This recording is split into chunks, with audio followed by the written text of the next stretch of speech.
안녕하십니까. 김광수 소장입니다. 3월 동영상 두 번째 동영상, 회차로는 26회 동영상이 되겠습니다. 주제는 그리스 사태의 진실에 관한 건데요.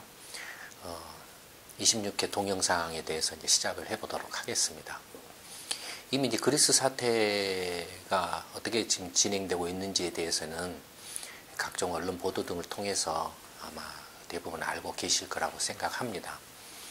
또 경제 시평을 보시는 분들은 지금 이제 경제 시평 1회차가 나갔고 이제 2회차가 또 나갔을 겁니다. 이 동영상을 보실 때쯤에는 2회차도 다 나가 있을 겁니다.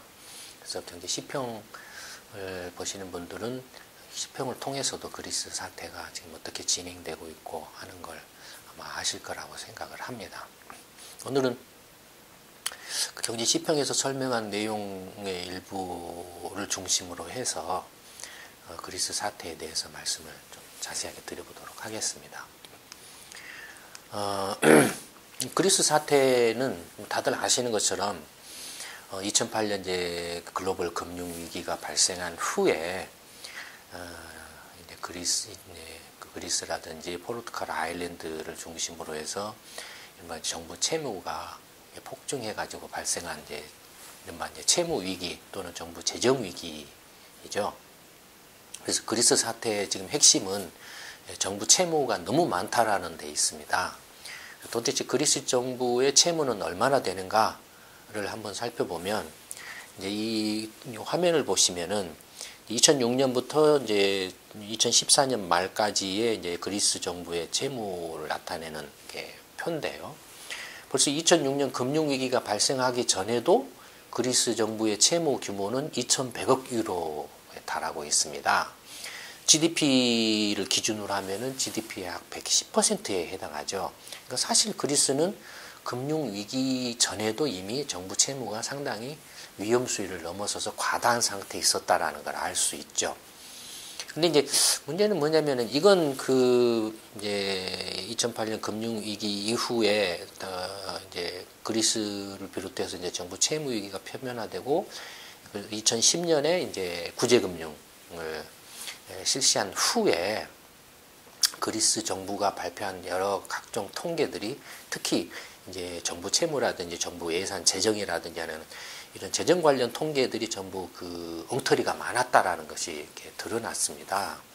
그래서 그런 것들을 상당히 조금 이제 수정 내지 보완한 이렇게 통계치라고 이렇게 보시면 됩니다.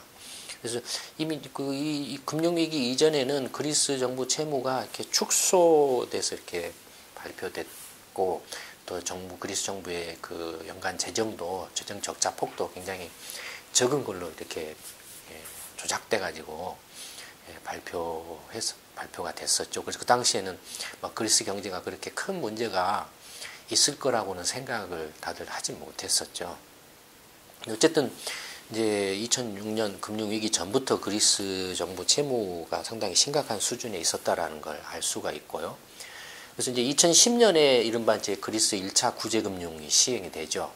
이제 유럽연합, 특히 이제 유로그룹이죠.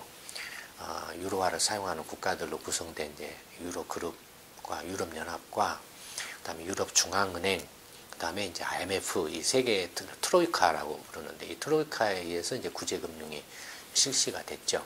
그래서 2010년에 구제금융을 할 때에는 1,100억 유로 정도 이제 했고, 근데 구제금융을 2010년에 했는데 구제금융을 할 당시에도 지금 그리스 정부 채무가 거의 3,100억, 200억 유로에 달하고 있었고, GDP 대비로는 130%대에 이르렀죠.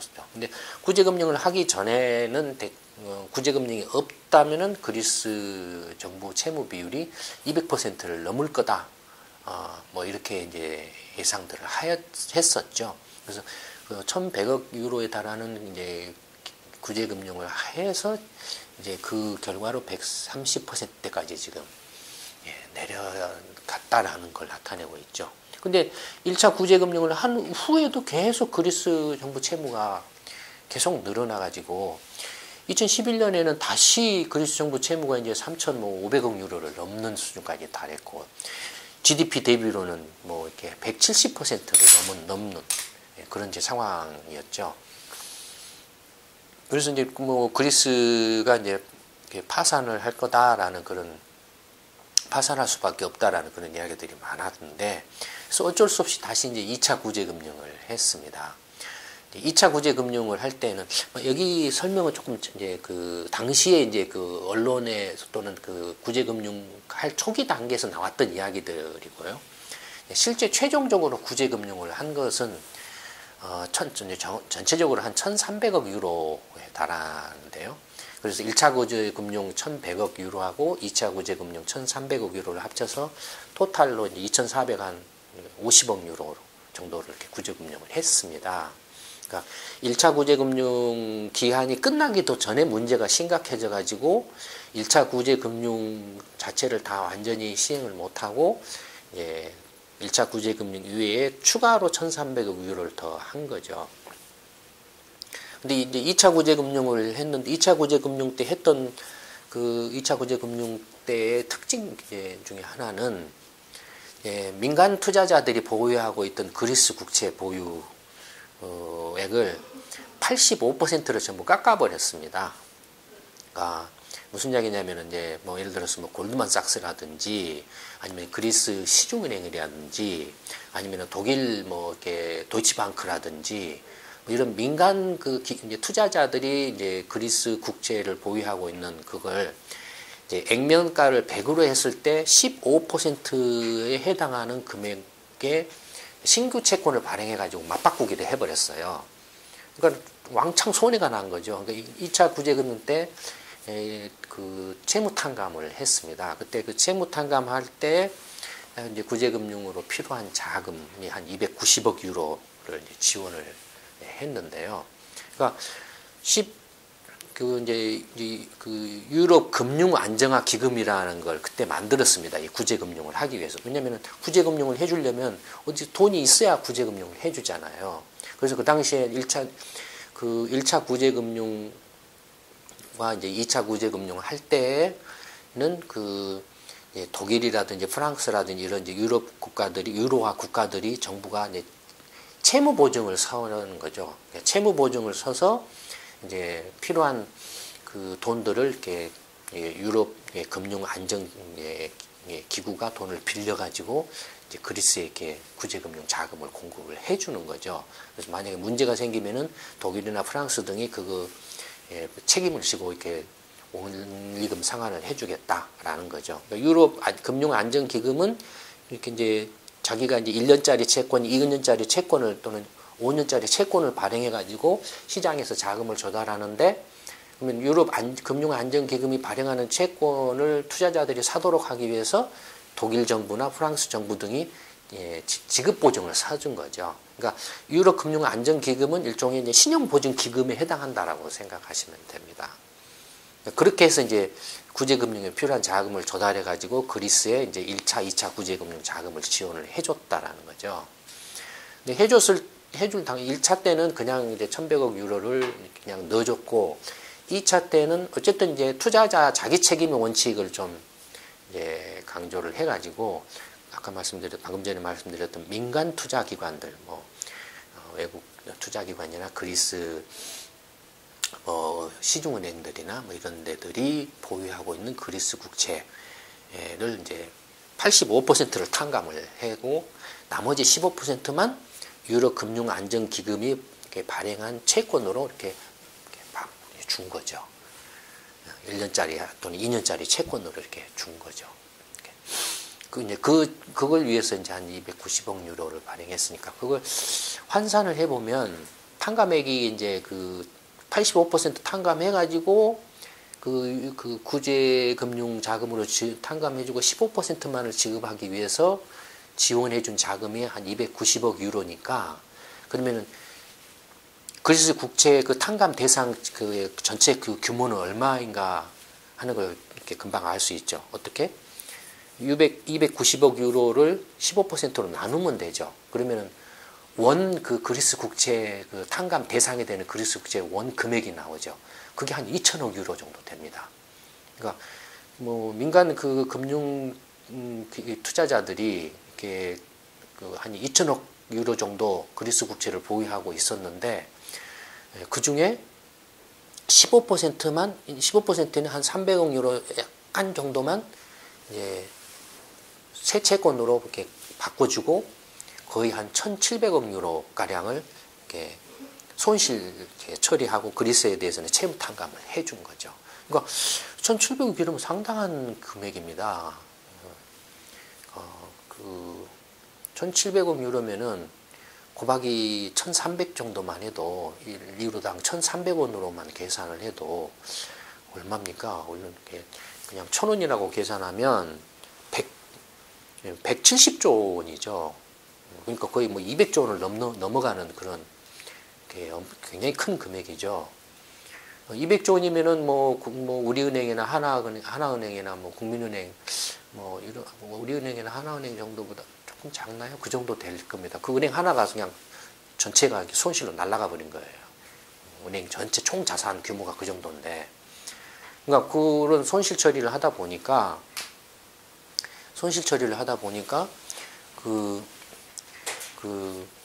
유로권의 금융기관들이 또는 그리스 민간은행들이 부실화되겠죠. 손실 탕감을 해줘 버렸으니까, 투자해서 샀는데 못 받으니까. 그래서 이제 2차 구제금융 때 그리스 민간은행이 부실화된 민간은행에 이렇게 지원하는, 자본을 보강해주는 그 지원도 합니다. 그 한 500억 유로 가량 이렇게 지원을 해줘요. 그리고 다른 이제 유럽 은행들도 그것 때문에 다 휘청휘청하죠. 그래서 그때 한 게 뭡니까?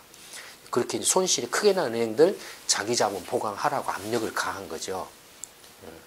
그래서 그런 유럽 그 은행들이 그 부실 처리하느라고 정신이 없어가지고 대출을 할 여력이 없어져 버린 거죠. 그러니까 유럽 중앙은행이 아무리 돈을 이렇게 풀어주려서 은행들한테 주어도 은행들이 그 돈을 이렇게 대출해 줄 형편이 못 됐다라는 거죠. 그런 손실 처리가 막 크게 일어나니까. 어쨌든 그랬다라는 겁니다. 근데 어쨌든 그 2차 구제금융을 한 직후에 이제 어떻게 됐냐면은 3,500억 유로가 넘던 것이 2,800억 유로로 한 700억 유로 정도 그리스 채무가 확 줄어들어요. 그리고 그 GDP 대비로 치면은 한 130%대로 또 이렇게 줄어듭니다. 근데 그 뒤로 보면은 이제 그리스 정부 채무는 약간 늘었지만은 거의 한 3,100억 유로에서 안 늘어나고 있어요. 그리스 정부 채무는 이제 정치하고 있죠. 왜냐하면은 1차 구제 금융 때부터 이제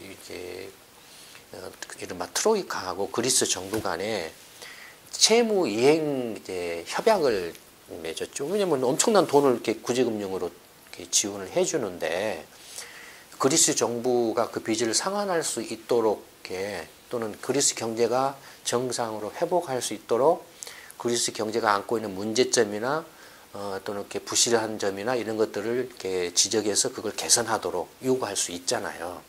그런 것들을 담아놓은 게 이제 채무 이행 협약입니다. 2010년에 그 체결을 한 거죠. 2차 구제금융 할 때 그걸 다시 그대로 이제 이어받아 가지고 그 연장을 했어요. 2014년 말까지 이 채무 이행 협약에 따라서 그리스 정부가 구조 개혁을 이렇게 제대로 이행을 하면은 2014년 말까지 1차, 2차 총 합쳐서 2,400억 유로의 구제금융 자금을 전액 지원을 해준다. 그래서 이제 한꺼번에 주는 게 아니고 이렇게 여러 번으로 나눠 가지고 그때그때 필요한 만큼을 이렇게 지원을 해주는데, 지원해 줄 때마다 그 약속했던 채무 이행 협약, 그 안에는 이제 구조 그 개혁 프로그램들도 들어 있어요. 좀 재정 뭐 이렇게 지출 삭감이라든지 뭐 이런 것들이 다 들어 있어요. 그 협약을 그리스 정부가 제대로 이행하고 있는가 안 하고 있는가를 이제 감시를 하는 거죠. 그래서 감시를 해서 만약에 제대로 이행을 안 하면 구제금융 지원해주는 자금을 보류를 시킵니다. 그래서 할 때까지 보류를 시켜요. 이행을 하면 다시 이제 지원을 해주고. 그래서 이제 그걸 2014년 말까지 하는 걸로 했어요. 했는데 이제 2014년 말에 좀 문제가 생긴 거죠.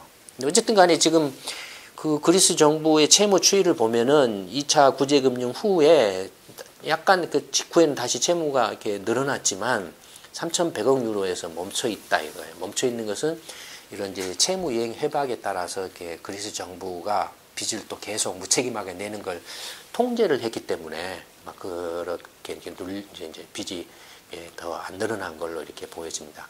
반면에 이제 그 GDP 대비 비율로 보면은 다시 지금 정부 채무는 3,100억 유로에서 뭐 2차 구제금융 이후에 크게 안 늘어났는데 뭐 이렇게 정체되고 있는데 GDP 대비 정부 채무 비율은 다시 170%대로 다시 올랐어요. 이제 2차 구제금융 직후에 130%대였던 것이 170%대로 올랐어요. 정부 채무는 안 늘어났는데 이건 뭐 때문에 그렇습니까? 그리스 경제 GDP가 줄어들었기 때문에 그러죠. 그러니까 분모가 작아지다 보니까 분자는 그대로 일정한데 분모가 작아지면은 비율이 커지죠. 그래서 이제 170%대로 늘어난 겁니다. 이제 그리스 정부의 그 채무 상황은 이렇습니다. 그래서 2014년 말 현재로는 그리스 정부가 지금 현재 그 GDP 규모로 봤을 때 자력으로 채무를 상환할 그런 상황을 넘어서 있다라고 그렇게 볼 수 있죠. 그러니까 자체적으로 이렇게 문제를 해결할 상황이 벗어났다라는 거죠. 그래서 이제 그리스 정부가 배째라 뭐 이런 식으로 나올 수도 있는 거예요. 실제로도 그랬고요. 2014년 말에 이제 이제 총선 1월 달에 이제 총선을 했지 않습니까? 그러면 선거전을 하겠죠. 그러면 여야가 서로 막 선거 공약을 내세워가지고 이제 뭐 우리가 어떻게 해서 경제 위기를 타개하겠습니다라고 하겠죠. 그때 이제 야당이었던 이제 급진 좌파 성향의 야당인 시리자 그쪽에 당수가 이제 치프라스라는 사람이었습니다. 나이가 40살인데 젊은 사람이죠. 그때 이제 선거 공약으로 내세운 게 뭐였냐면, 우리 지금 그리스 경제가 이제 위기 수준을 넘어서서 파멸로 가고 있다. 지금 그리스가 더 이상 빚을 갚을 형편이 못 된다. 그리스 경제의 문제는 너무 지나치게 긴축을 이렇게 강요당한 데 있다. 그래서 경제가 계속 찌그러들어가지고 GDP가 줄어들어서 빚을 갚으려고 해도 갚을 돈을 벌 수가 없는 상황이 됐다. 뭐 이런 식으로 이제 주장하면서 그래서 우리는 이제 그 트로이카에 대해서 채무 탕감을 요구하겠다. 그 다음에 그 구제금융 받을 때 약속했던 채무 이행 협약을 대폭 완화하거나 취소하도록 요구를 하겠다. 그거 안 지키겠다 이거예요. 이런 걸 공약으로 내세웠습니다. 그러니 어떻게 하겠습니까? 유로권이 이제 발끈하겠죠. 안 그래도 지금 상당히 채무 탕감도 해주고 실질적으로 이제 그 원금 상환 기간도 뭐 5년이나 10년짜리를 갖다가 30년 이상으로 막 이렇게 늘어나놓고 액면은 그대로인데 액면이 그대로인데 기간을 늘리면 어떻게 됐습니까? 실질적인 탕감 효과가 있죠. 돈의 가치가 떨어지니까. 그 다음에 이자도 굉장히 싸게 해주고 그랬죠. 그러니까 할 수 있는 그 지원을 이렇게 많이 했다 이거예요. 유로권 입장에서는 독일이나 프랑스나 이런 입장에서는.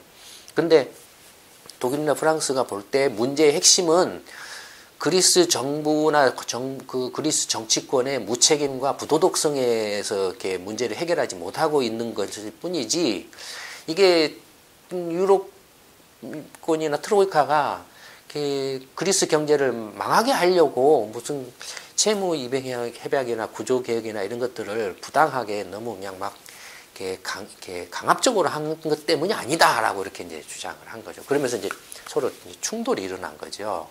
근데 어쨌든 그런 공약을 내세워가지고는 이 시리자라는 야당이 그냥 이겨버렸어요, 선거에서. 선거에서 이겨버리니까 이제 어떻게 되겠습니까? 그러니까 선거 때 그런 공약을 내세웠는데 이미 2014년 말에 그리스 정부가 아까 말씀드렸던 것처럼 2차 구제 금융을 2014년 말까지 전부 2,400억 유로를 다 지원해주기로 약속을 했었어요. 그 다음부터는 어떻게 하냐면은 그 2,400억 유로 내에서 이제 만기가 돌아오는 것들이 있으면 다시 재연장해서 지원해주는 그런 방식을 취하죠. 추가로 더 해주는 게 아니고 2014년 말에 2,400억 유로를 딱 하고 나면 거기서 딱 끝나는 게 아니고 어떤 이제 그 지원금은 뭐 한 달짜리 대출금도 있을 거고 6개월짜리도 있을 거고 어떤 것은 5년짜리도 있고 어떤 것은 뭐 30년짜리도 있고 기한이 만기가 달라요. 그러면 한 달짜리 같은 거 금방 이렇게 상환을 해야 되는 만기가 돌아오잖아요. 그런 경우는 그리스 정부가 이제 제대로 채무 이행 협약을 준수하고 있는가 하는 뭔가를 확인해 가지고 다시 이제 재대출을 해주는 거죠. 재연장을 해주는 거죠. 그런 식이었는데 2014년 말에 이제 그런 공약들을 막 내세우니까 어떻게 하겠습니까? 유로권이. 그 다음에 이제 그리스가 제대로 채무 이행 협약을 정부가 준수를 안 한다 이거예요. 안 하면서 이제 선거 앞두고 그런 공약을 막 내세운다 이거예요. 그러니까 유럽 연합이나 트로이카가 그 2014년 말까지 그 2차 구제금융 전액을 지급하기로 약속했던 것들 중에 이미 지급한 것 말고 나머지 잔여분을 동결시켰어요. 동결시키고 그 다음에 만기가 돌아온 것에 대해서도 재연장을 동결을 시켰어요. 그 금액이 한 70억 유로 정도 됐습니다. 그 금액이 이제 실제로 이렇게 그 2,400억 유로가 넘는 금액 중에서 실제로는 2014년 한 봄까지는 거의 대부분을 다 이제 그 지원을 해주고 한 18억 유로인가 19억 유로 정도만 이제 마지막 더 추가로 지원해 주는 것만 남아 있었어요. 그리고 나머지는 지원해 준 것 중에 일부 한 5, 60억 유로가 이제 만기가 돌아와서 재연장해 주는 그 두 개 합쳐가지고 한 70억 유로 정도가 이제 2014년 말에 이제 그 해줘야 되는 상황이에요.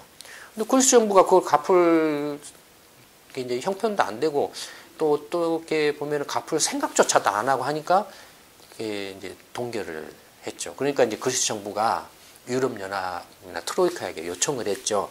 2달 동안 연장을 해달라고. 그 구제금융 지원 기간을 2달 동안만 연장을 해달라고. 그럼 만기가 돌아오는 것에 대해서는 2달 동안만 똑같이 연장을 해줘요.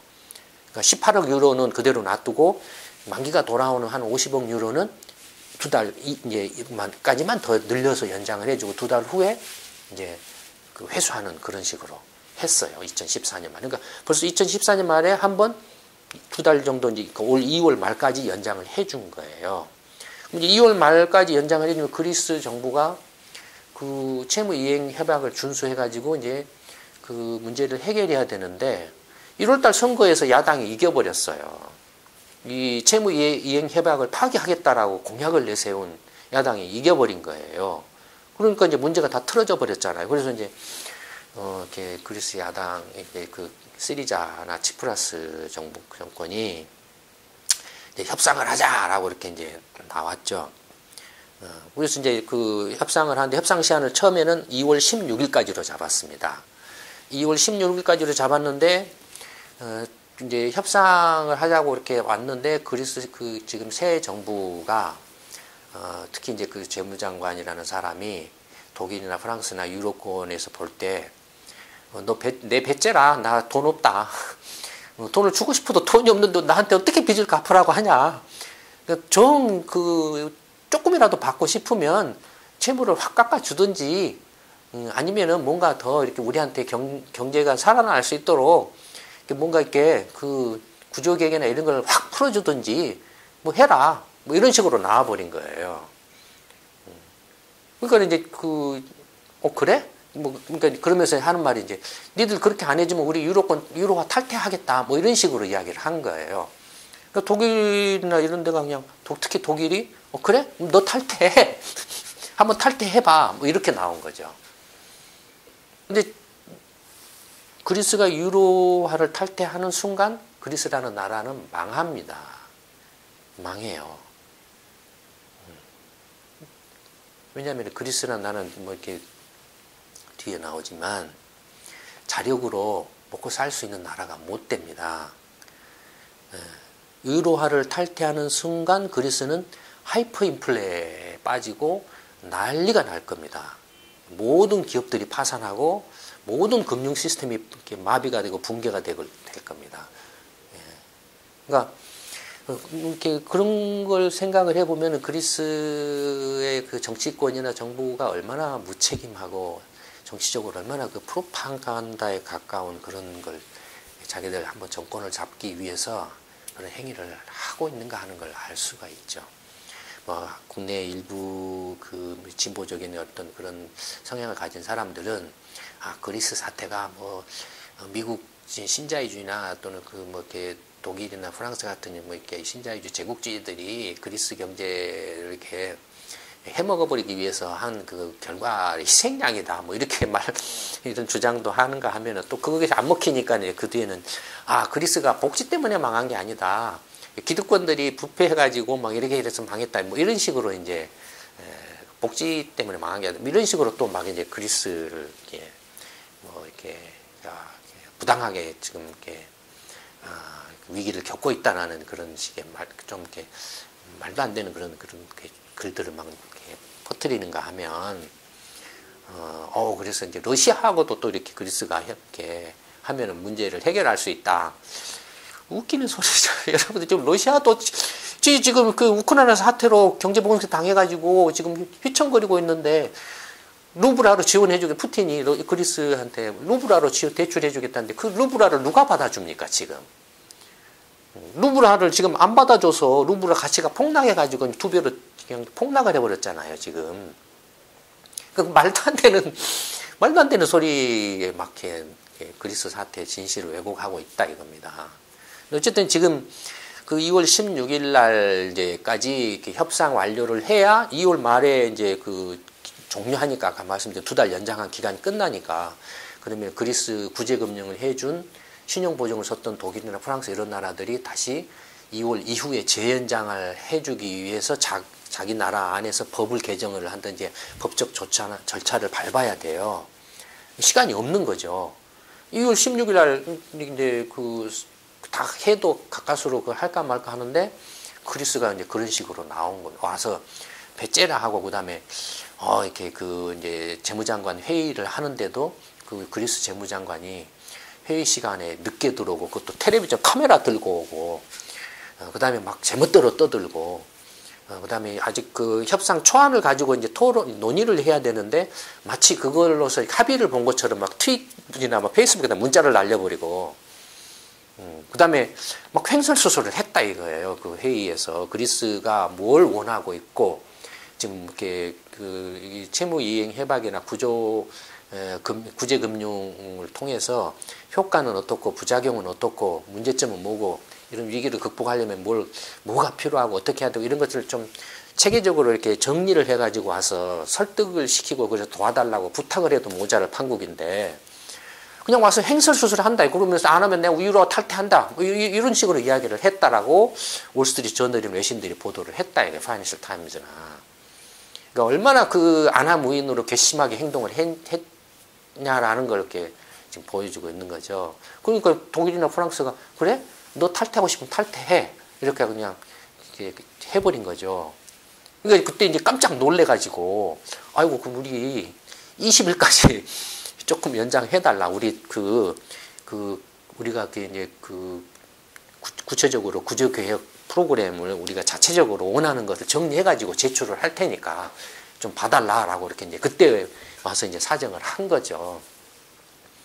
그래서 이제 그 치프라스 정권도 이제 정권 출범한 지 한 달도 안 돼가지고 이제 그 선거 공약들을 다 뒤집어 버려야 되는 이제 그런 상황이 벌어진 거예요. 출범하자마자 우리 유로 탈퇴 안 한다 이렇게 말을 해서 선거 전에는 유로 탈퇴할 수도 있다. 우리 채무 구조조정 협상 이렇게 우리 뜻대로 원하는 대로 안 되면 우리 유로 탈퇴한다 이렇게 협박을 했거든요. 근데 딱 정권 잡자마자 이제 이렇게 생각해 보니까 만약에 유로 탈퇴하면 나라가 완전히 망해버리거든요. 그러니까 그때 이제 슬쩍 우리 유로 탈퇴 안 한다. 그렇지만 이제 우리 요구 조건을 관철시키겠다. 그랬는데 2월 16일 날 퇴짜를 맞아버려요. 퇴짜를 맞아. 2월 20일 날까지 제출하기로 했던 이제 했던 것을 이제 못하고 다만 이제 합의만 하죠. 근데 2월 20일 날 그리스 정부하고 이제 유로 그룹하고 이제 합의를 하는데 합의 내용이 뭐냐면은 그 전에 채무 이행 협약 내용은 거의 99.9% 그대로입니다. 그리고 오히려 그 채무 이행 협약을 준수 안 할 시에는 그리스는 유로가 탈퇴시킨다라는 뭐 이런 식의 오히려 강경한 그 태도를 보여요. 유로 그룹이. 그리고 2월 20일까지 그 그리스 자체적으로 그리스가 원하는 그 구조개혁 프로그램을 제출을 하라고 했는데 제출을 못했다 이거예요. 못해서 그러면 2월 23일까지로 연장을 이제 해달라고 그리스 정부가 다시 요청을 해서 그래 그러면 2월 23일까지 구조개혁 프로그램을 제출해라. 대신에 우리가 2월 말로 끝나는 그 구제금융 그 시한 연장을 재연장해 줄 건지 말 건지는 2월 23일 날 그리스 정부가 제출하는 구조개혁 프로그램 내용을 보고서 결정을 하겠다. 뭐 이렇게 한 거예요. 근데 어쨌든 2월 20일 날 그리스 정부하고 유로권하고 협상한 내용을 보면은 거의 막 방금 전 말씀드린 것처럼 거의 99.9% 유로권 독일이나 이런 유로권들이 주장한 내용을 그리스 정부가 그대로 일방적으로 수용한 거예요. 그럴 것 같으면 뭐 하려고 애초부터 이렇게 긁어부스럼을 냈냐 이거예요. 이기지도 못할 걸. 결국에는 그리스 정치권이 한 자리에 먼저 한번 해먹으려고 하는 정치적 프로파간다로 그리스 경제를 쓸데없이 혼란에 빠뜨렸다 이거예요. 쓸데없이. 오히려 이런 경제 위기적인 상황에서 그리스라는 나라가 경제 위기를 벗어나기 위해서는 우리가 지금 경제 위기 원인이 이러이러한 것이고 그래서 이런 문제들을 해결하지 않으면 위기를 벗어날 수 없습니다. 이런 문제를 해결하기 위해서는 이러이러한 정책들을 할 수밖에 없습니다. 그래서 그리스 국민들을 설득시켜가지고 그렇게 가도 모자랄 판국인데 오히려 이렇게 엉뚱한 엉터리 같은 이야기를 해가지고 상황을 악화시켜버렸다 이겁니다. 지금 이제 그리스에 대한 신뢰가 국제적인 신용도나 신뢰도가 확 떨어져 버렸어요. 쓸데없이 이렇게 그렇게 한 거다 이거죠. 그리스 경제 상황을 보면 왜 첫째는 이제 정부 빚이 많은데 왜 정부 빚이 이렇게 많았느냐 하면은 상식적으로 정부 빚이 이렇게 계속 빠르게 늘어난 원인은 뭐냐면 뭔지는 몰라도 정부가 쓰는 지출이 그리스 국민한테 걷어들이는 세금보다도 훨씬 더 많았기 때문에 이렇게 빚이 계속 늘어난 거예요. 그 부족한 만큼 빚을 내서 메웠다라는 거 아니에요. 빚을 계속 내니까 정부 채무가 계속 늘어난 거고 그랬다라는 거. 실제로 그리스 정부의 수입과 지출을 보면 재정 수입과 지출을 보면 파란 선이 지출입니다. 빨간 선은 이제 정부 그 수입이고요. 보시는 것처럼 정부 그 지출이 수입을 한 100억에서 200억 유로. 예컨대 2009년 1차 구제금융 하기 직전에는 거의 한 300억 유로 정도 적자가 났어요. 1년에. 그리스 정부 적자가, 재정 적자가 300억 유로에 달했습니다. 한 해에만. 그러니까 어땠냐 이거예요. 도대체 왜 저렇게 재정 적자가 나냐 이거예요. 그래서 유로 그 그룹이 요구한 게 독일 등이 요구한 게 너네들 그 정부 위기 정부 채무 위기를 벗어나려면 어떻든 간에 지금 이 지출이 수입을 훨씬 초과하는 걸 이렇게 줄여야 된다. 지출을 줄여야 된다.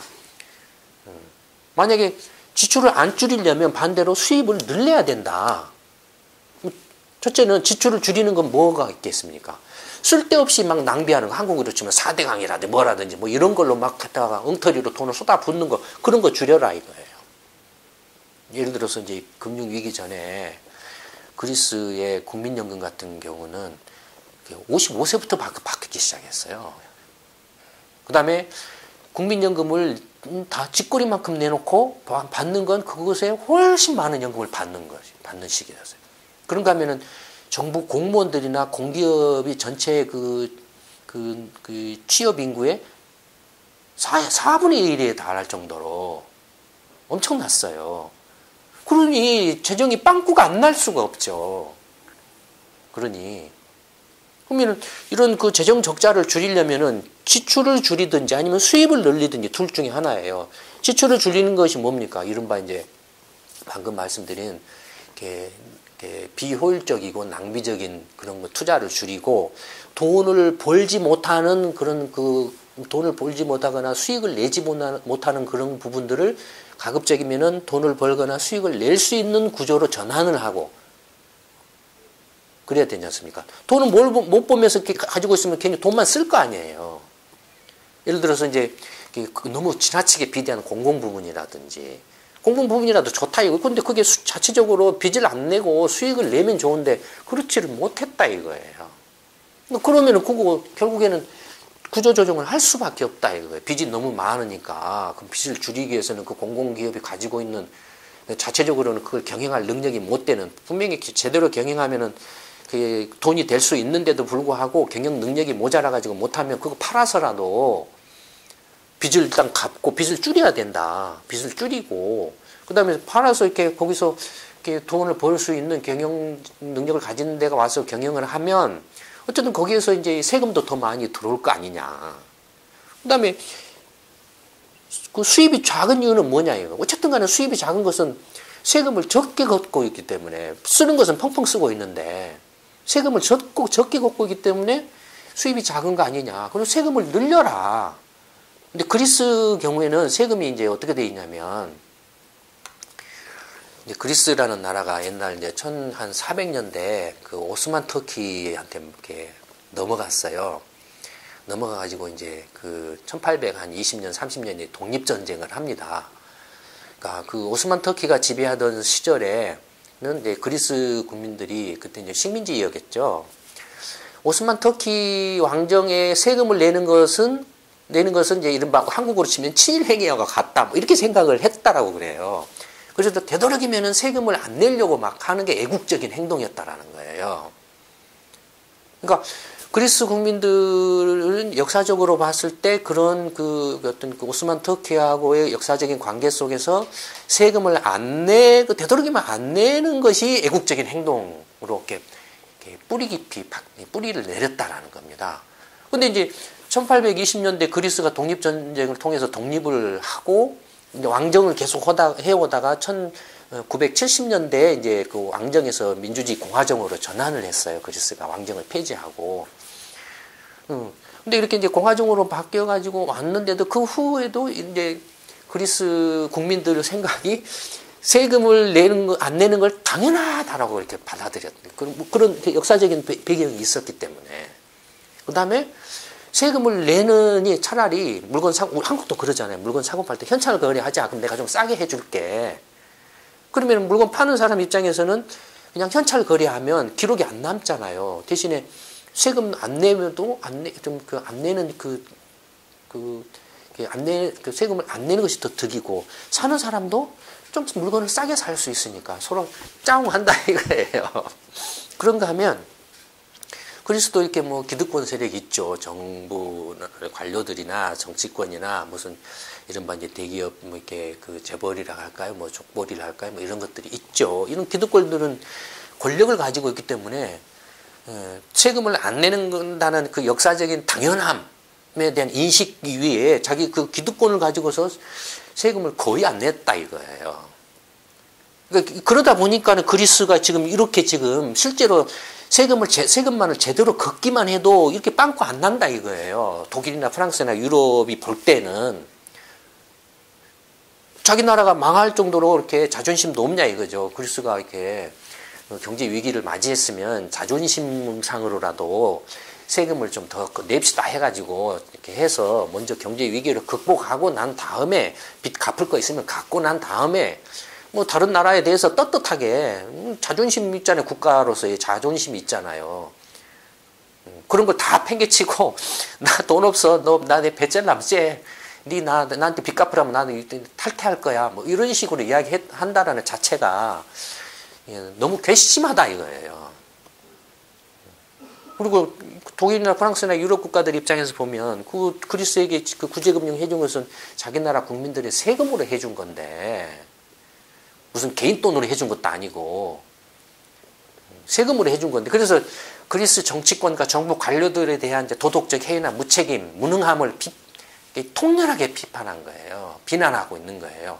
그래서 니네들 한번 당해봐라. 니네들 탈퇴하면 탈퇴해. 뭐 이렇게 나온 거예요. 구제금융 받기 싫으면 우리 그거 안 받아도 좋아. 뭐 2,400억 유로 안 받아도 좋아. 니네 마음대로 한번 해봐. 이런 식으로 나온 거예요. 뭐 어떻게 되겠습니까? 그리스가 무슨 재주가 있습니까? 그냥 꼬리를 내릴 수밖에 없어요. 봐주세요. 이런 식으로 꼬리를 내릴 수밖에 없어요. 결과적으로는 지금 그렇게 됐잖아요. 결과적으로. 그러니까 지금 이게 지금 그 이제 유로권이 이렇게 지적하는 문제예요. 그 다음에 그리스 문제는 아까 말한 공공부문이나 공무원이나 관료나 이런 것들이 공적 영역에 너무 비대하다 그랬잖아요. 세계 어느 나라 치고 공공부문이 비대하면 공부문은 다 좀 효율성이 떨어져요. 한국도 그렇잖아요. 공기업 봐보세요. 또 정부 관료 봐보세요. 정부 봐보세요. 정치권 봐보세요. 완전히 이 세 개가 다 나라 말아먹고 있죠. 한국의 경우에는. 그렇잖아요. 다른 나라도 비슷해요. 비슷해요. 근데 이 공공부문이 말할 수 없이 이렇게 비효율적인데 그런 부분이 이렇게 비대해지면 어떻게 되겠습니까? 그 비효율적인 데가 비대해지면 이렇게 썩어요. 부정부패가 만연해요. 옛날에 한국 같은 경우는 근데 뭐 지금 주민센터죠. 동사무소 가가지고 주민등록번 하나 떼려고 해도 그 담배값 하나 딱 신청서에다가 담배 한 갑 사다가 이렇게 같이 넣어야만 등본 띄워주고 했어요. 옛날에는. 지금은 이제 그런 게 없어졌지만. 근데 그리스도는 지금도 그런다 이거예요. 그런 그 뇌물이나 부정부패 행위가 아주 그냥 일상화되어 있다 이겁니다.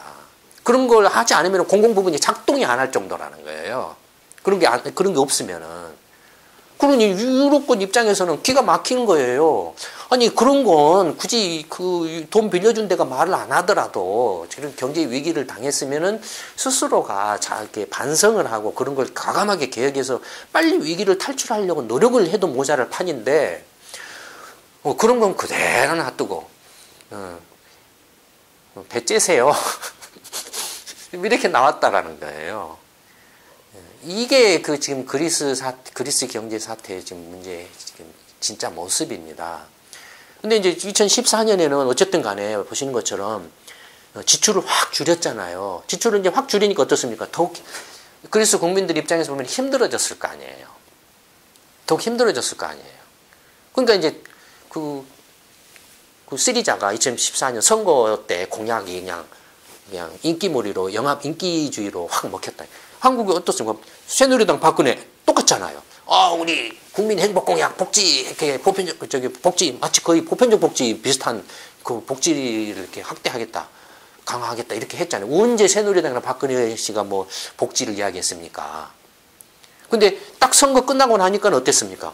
싹 뒤집어 버렸잖아요. 그러니까 결과적으로는 뭐 그런 거하고 같다 이거예요. 그러니까 일단 힘들어지니까 그런 엉터리 프로파간다 공약을 딱 내서가지고 정권을 잡고 나서는 딱 돌아서서는 이제 정권 잡고 나니까 우리 유럽 탈퇴하면 안 될 것 같습니다. 세금 더 내야 될 것 같습니다. 우리 협상하기 좀 힘든데요. 뭐 이런 식으로 이제 다 뒤집는다 이거예요. 똑같아요. 이게 그리스나 한국이나 그런 점에서 보면 똑같아요. 그렇다 이거예요. 근데 어쨌든 지금 이제 그리스 경제가 있는데 그리스 경제가 그러면 스스로 자체적으로 경제 위기를 벗어날 수 있느냐 없느냐를 한번 이제 살펴보면 첫째는 그리스 경제 구조, 그리스 경제 구조를 보는 것은 그리스 경제가 돈을 벌 수 있는 경제 구조이냐 아니냐를 보는 거예요. 그래서 그걸 위해서 이제 산업별 GDP를 한번 보는 겁니다. 산업별로 농림수산업, 그다음에 이제 관공업, 제조업, 건설업, 도소매 운수, 뭐 이렇게 창고업, 그다음에 이제 뭐 부동산, 뭐 개발, 뭐 중개업, 그다음에 그 공공행정, 국방, 보건, 복지, 의료, 뭐 기타 예술, 뭐 이런 것들로 쭉 있는데 보세요. 뭐가 제일로 큽니까? 도소매 운수, 창고, 뭐 이런 것이 제일로 크죠 비중이. 이건 뭡니까? 그리스 경제가 관광이 주력 산업이고 그다음에 또 뭐가 있습니까? 선박, 그리스 선적, 그리스 선적은 뭡니까? 이렇게 선박에 관한 규제가 없는 나라죠. 세금이 없는 나라죠. 그렇죠? 파나마 선적, 그리스 선적 하는 나라도 이렇게 선박 등록에 대한 세금이 싼 나라예요. 그러니까 그런 것들이 주력 산업이에요. GDP가 제일로 크고 그 다음이 많은 게 뭡니까? 공공행정, 뭐 국방, 보건복지, 의료, 서비스, 뭐 이렇게 국방 같은 데서 나토 관련해가지고 뭐 이러쿵저러쿵 이야기하고 있는데 어쨌든 간에 나토 가맹 유럽연합 회원국으로 나토에 가맹 회원이 돼서 서로 간에 이렇게 이제 역할 분담을 하는 거고 그 역할 분담 그 과정에서 그리스 정치권이나 정부가 그걸 제대로 했느냐 못했느냐는 그리스 정부하고 정치권의 문제지. 그러나 어쨌든 간에 지금 그 GDP로 보면은 지금 이 도소매 운수 창고 뭐 이렇게 하고 공공행정 국방 뭐 보건 의료 이 두 개가 가장 비중이 크다. 그 다음에 이제 부동산 개발, 중개 뭐 이런 거예요. 이게 주력이에요. 이 돈을 벌 수 있는 산업입니까? 봐보세요. 먼저 그리스 선박 그건 어떻습니까? 지금 세계 조선업이나 이렇게 불황이죠. 지금 한국 조선사, 뭐 현대중공업, 삼성중공업 다들 휘청거리고 있잖아요. 그 다음에 뭐 현대해운이라든지 한진해운이라든지 어떻습니까? 다 휘청거리고 있죠. 지금 경기가 안 좋아가지고 교육이 안 늘어나니까 선박들이 남아 돌아요. 그냥 텅텅 비어 있어요. 운송할 물건이 없어가지고. 그러니까 이렇게 어떻습니까? 확 죽어버리잖아요. 지금 GDP가.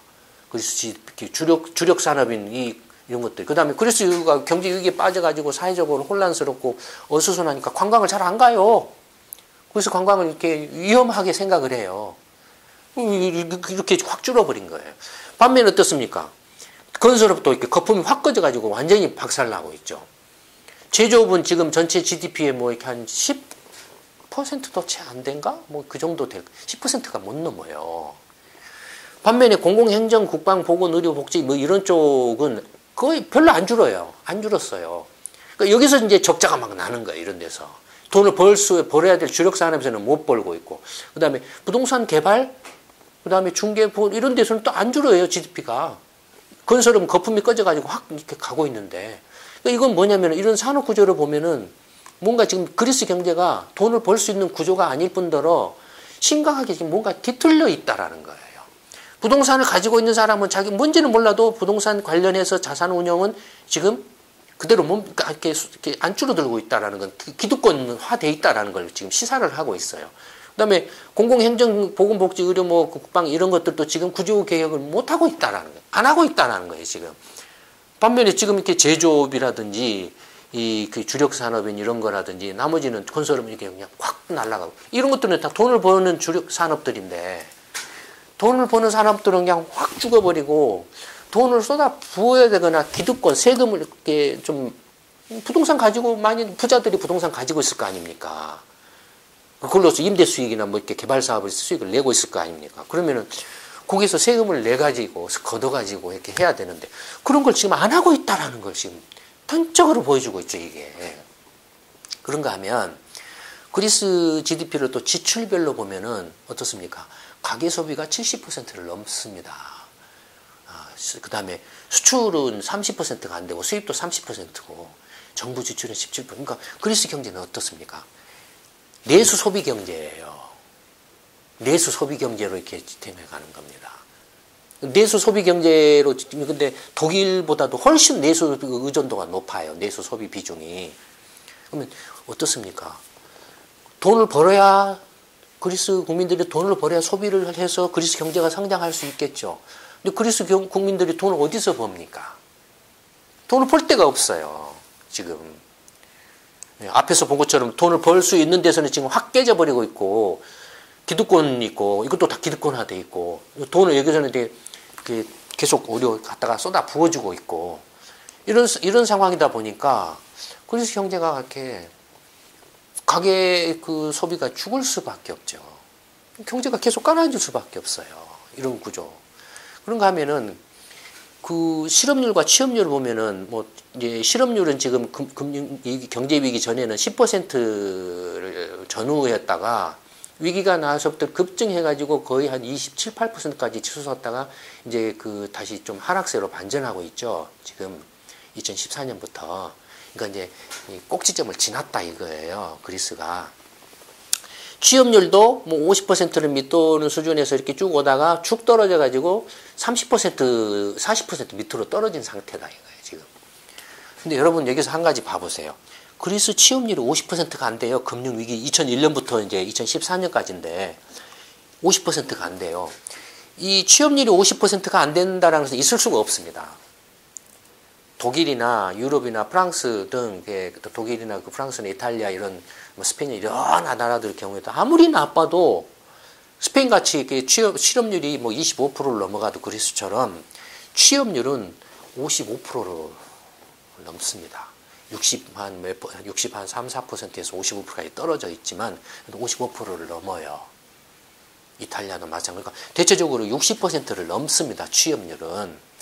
근데 그리스는 금융위기 전부터 취업률이 50%를 넘지를 못해요. 이건 뭘 말합니까? 취업률이 50%를 넘지 못한다는.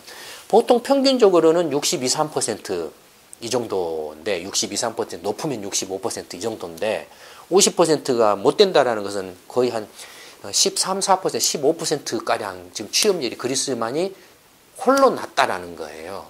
이건 뭘 말합니까?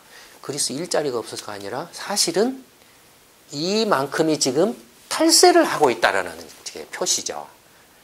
돈을 벌고 어디선가는 돈을 벌고 있는데 이게 안 잡힌다라는 거예요. 세금으로 안 잡히기 때문에 취업자로 안 잡히니까 세금을 못 걷고 있다라는 거예요. 그러니까 얼마나 이 탈세가 만연돼 있냐라는 겁니다. 이 지금 그 전체 그리스 그러니까 이걸 뭐 이렇게 그 탈세가 그래서 지금 이건 뭘 말합니까? 취업률이 안 낮다는 그 세금을 매길 수 있는 양성화된 경제가 아니라 지하 경제가 굉장히 크다라는 걸 말하죠. 그 실제로 그리스 지하 경제는 뭐 그리스 전체 GDP의 한 4분의 1 정도에 해당한다. 뭐 이렇게 말을 하고 있는데 취업률을 기준으로 하면은 보통 정상적으로 하면은 60%라고 가정을 했을 때 50%니까 지하 경제 규모가 6분의 1이죠. 그러니까 한 6, 7% 정도. 그러니까 얼추 한 20% 가까이가 지하 경제라고 보여지죠. 이 취업률 하나만으로도 그걸 추론할 수 있다 이겁니다.